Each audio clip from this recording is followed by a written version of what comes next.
Daddy. Kí lẹ tún wá débi báyìí. Ṣé blender rẹ? Ṣiṣẹ́ lọ́sìn you can't stop with idiot stop. So irú àwọn kan báyìí no mo ti bẹ́.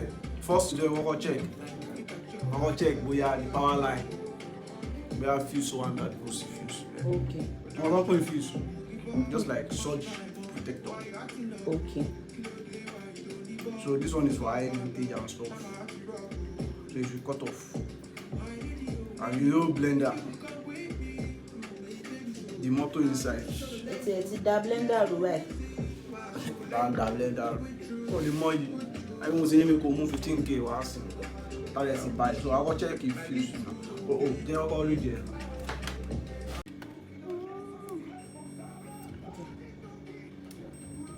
Fuse in shisha. In blender in. So I have a power pack here. Power pack. Okay, sir. This part of power pack coming from me. So you just go on blend.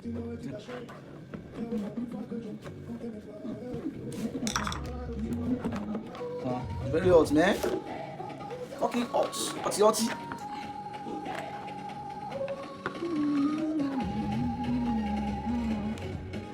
Let this coil in.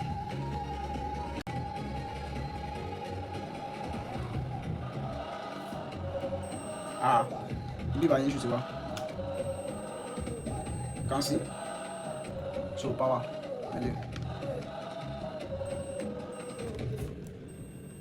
Okay.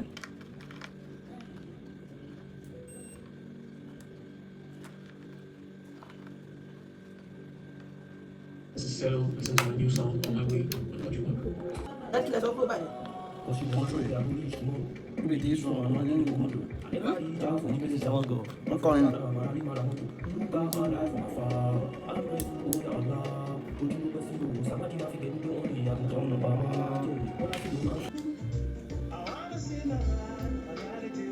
Engineer Lamba ti lè sọ sá.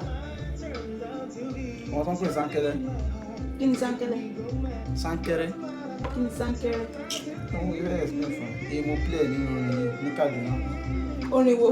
Orin tó ń play Wow. ní Kaduna.